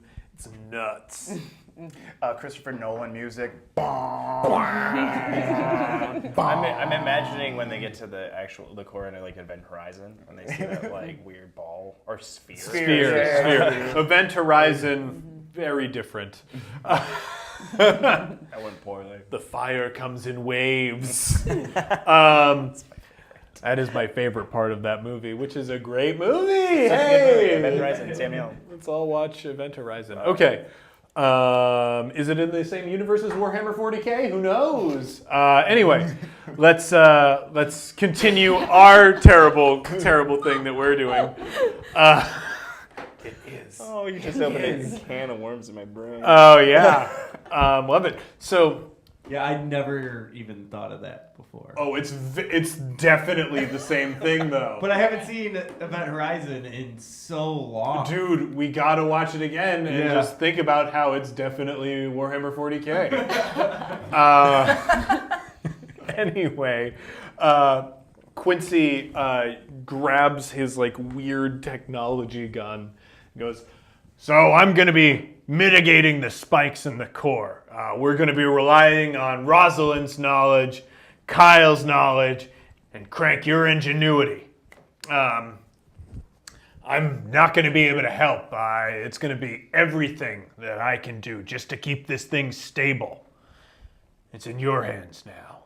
I'd make a suggestion that we put our helmets on. Good call. You're right. If this place blows apart, we can make this inert. We'll die. Oh, I'm also thinking there's really high elevated nitrogen, hydrogen levels in there. It's barely breathable. Good. Also good call. Good. Yeah. All right, so we will put on these helmets. That's what Everyone put on a different helmet.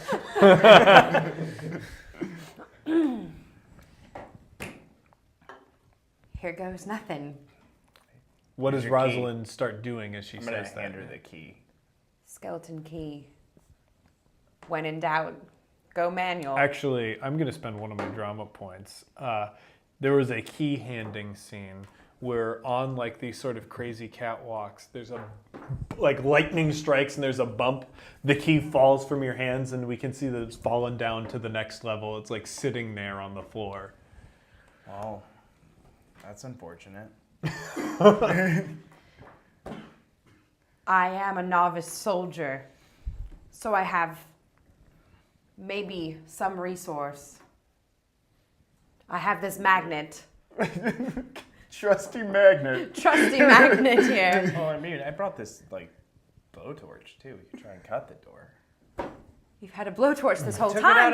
took it out of the lab earlier. Let's blow this door. All right, let's blow up the door. It'll take me like a little while. Hold on. While this is happening, I'm just like Petrie key, and Petrie like pops out and it like goes down the side of the railing like straight down and comes back with the key like. Whoa, love it! Beautiful. Mouse guy. Yeah, just hand it over. Yeah. Craig, I didn't know you had such a relationship with animals. Oh yeah, it's a long story. Tell her. Tell me what? Tell her. No, it's not the. There's a lot of stuff going on right now, I'm just bro. saying. You gotta be honest with yourself. We don't have a lot of time, Crank. Please tell me what's going on. Crank, good on you for having the foresight to grab one of the trained laboratory animals. That's what I was gonna tell him. Yeah, that's good. Yeah, that's what I was gonna tell him for Good sure. job, Crank. That's Thanks. Maybe when we get back, maybe we could like hit up a couple bars. All right, that's enough. All right, dial it back. Dial it back. All right. You can see Quincy blasting at the core as like different like arcs of energy start shooting out. He's like blasts it with his weird gun, which sort of like shrinks them back. Rose and I are pulling like big like industrial terminals out of the ground and like turning them. And I'm gonna say 8 because it's an even number. Of course. There's 8 terminals, so we're all running around like pulling them out because we have to reset them. Mm-hmm. And like you got to pull it out in stages, so it's just happening like slowly. Because that's how shit in space is built. Like, Yeah. it's all hydraulic and it's all in stages. And slowly turn it, and then like it's slowly going back in. And while this is happening, the spear has seemingly gotten angry and almost like feeding off of our own fears. So like you see an image of your father like roll past you that you know that you think you see, and just like I don't know, just like Crank sees his brother, and also the Marlin, just like right in front of him. Yeah, like it's a phantom image, so like it goes towards your legs, and it's as if it's going to take off your legs as well. And Quincy's is actually Rosalind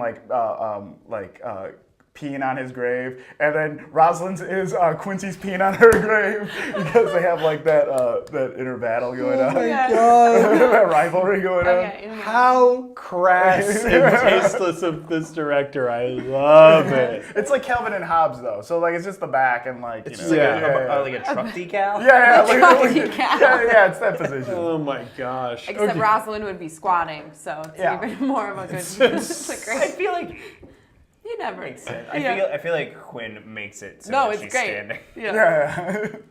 What? Yeah, of course she's standing somehow. There's a Freudian image in there too. Yeah. Right. All right. I feel like the steam for this crowd scene might be coming to an end, so I think it's time for us to narrate the conclusion to this story.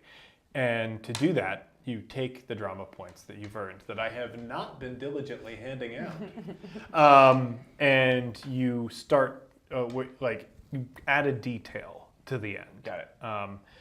And the detail that I'm going to add is, well, Quincy is like working hard to contain the core. The arm that got shot earlier, remember when he was shot? Right before we cut to that love scene? That arm gives out, and he's sort of like having to balance the gun on his chest as he's barely managing to stay standing, trying to contain the core.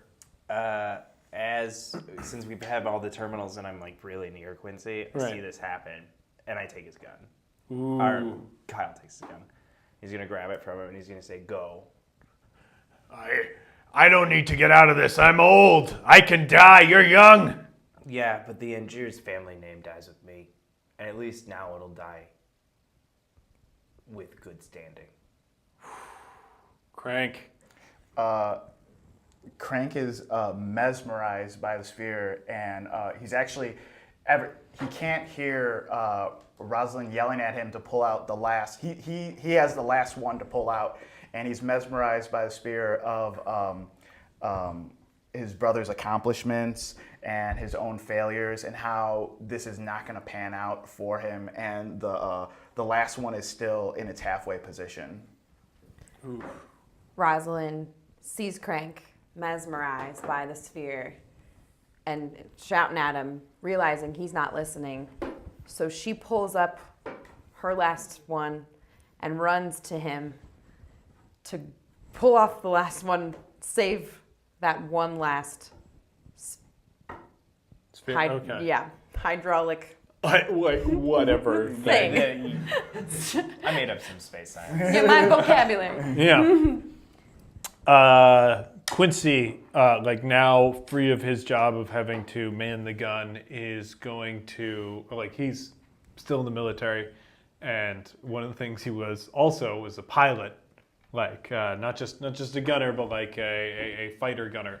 So he is ushering everyone, except for Kyle, of course, to an escape pod that he will have to manually pilot back into the atmosphere.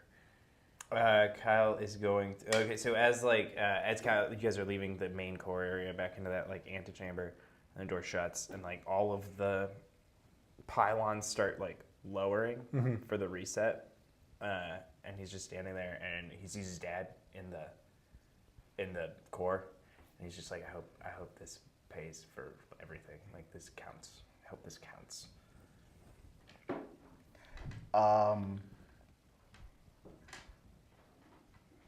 Oh man. So Crank is buckling up inside the escape pod, and he sees Petrie on the other side of the escape pod, and you know, he starts getting really frantic and like wanting to like unbuckle himself, and like Quincy and Rosalind like kind of have to like hold him down. He's like, Petrie, no. Rosalind starts going toward the pod, looks back at the giant core that she and Quincy built together, and thinks about all the things that went into it to make its components, their mission trip to Mars, where they found the soft soil, where they were drunk and spilled some stuff, and then watched it change. Become as hard as a rock. Rock hard. And really feels like almost pouring one out for her core as it's resetting. Looks at Quincy, and her face warms up. No longer looks cold. Yeah, and I think we see Quincy, but like what in the moment where she's having those thoughts, Quincy was sort of like shaking, like there's clear sweat. He looks pale. Clearly, he lost a lot of blood, and his hands are shakily like on the controls, and he's wondering, you know, if he'll be able to pilot everyone to safety. And when Rosalind looks to him, like, you know, his hands firm up, and like he readies the switch to launch, and we see the pod launch off of the space station. That is my last drama point. 4. Hey, man. Kyle, halfway through the pylons lowering, they stop. And the surges start kicking up again. And it actually, one of the surges knocks the gun out of Kyle's hand. Oh, man. And so he gets it on the ground, kind of prone. And he's like, what do I do?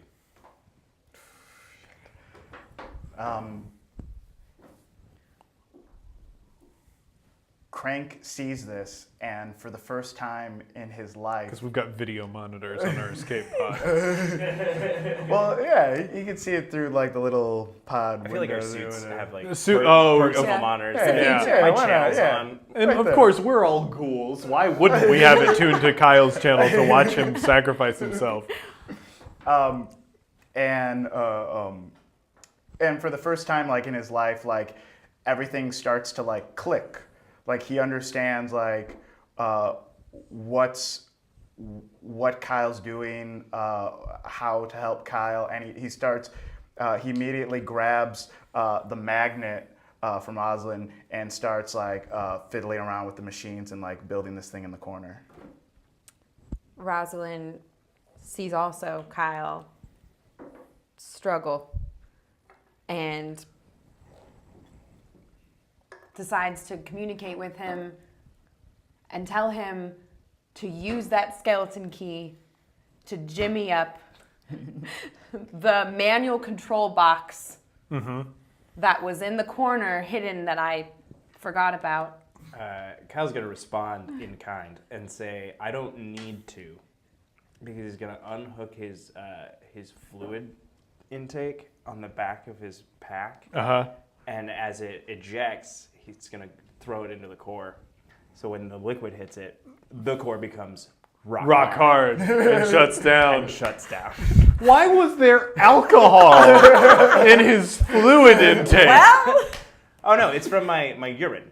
Oh, I got a lot of debt, man. okay, I guess that's true. We see what Crank had been building. He wires and stuff, and he pushes a button, and then the outside of the pod just says, "Thanks for everything, Kyle. We love you." Like light up on the lights from the pod. just a farewell message. He's like so proud of himself. Oh my god. I thought you were going to save me. Oh no, bro, you're dead. You're definitely dead. Am I the last one with points? Yeah. Yeah. Kyle has like he sees this and is incredibly touched. Yeah. It doesn't feel like anyone's loved him in a very long time. And with his like, as the radiation kind of builds in the chamber, that's eventually going to kill him. He just has like a single tear like go down his face, and then he dies in like an hour or two. Not even right away. An hour or two. He suffers, And yeah, but, the evacuation smooth.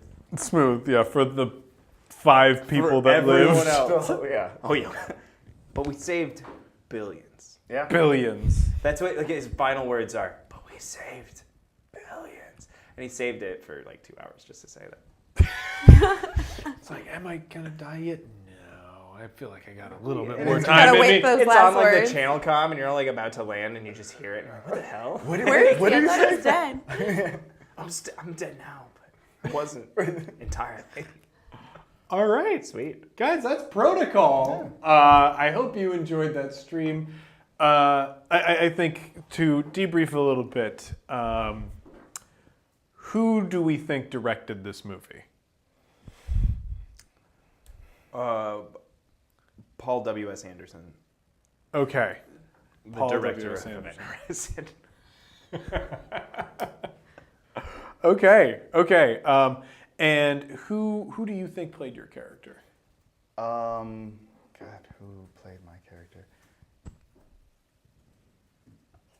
God, I kept seeing like, if he had a serious career, like if Tommy Chong had a serious career and was young, like that would be him. All right. Did this destroy somebody's career? And who was it?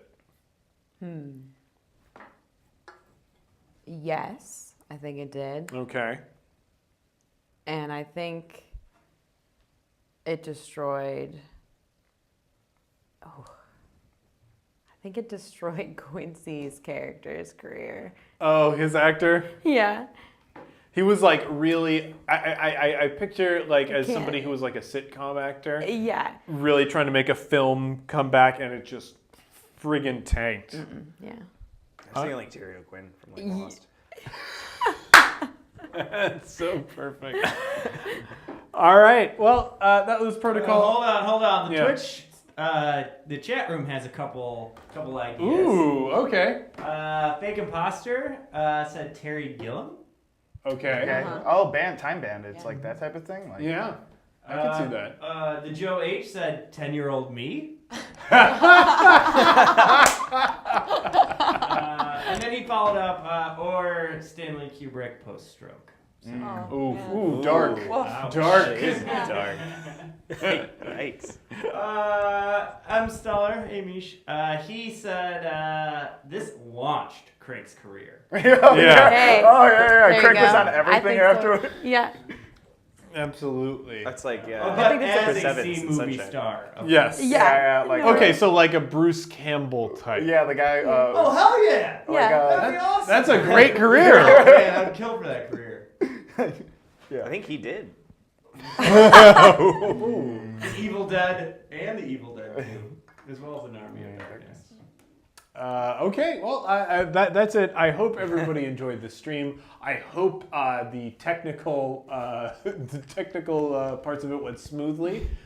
You'll be able to see me very bright and early tomorrow as part of Roll20Con. I am going to be part of their stream, premiering one. I think the first 5th edition module for Roll20.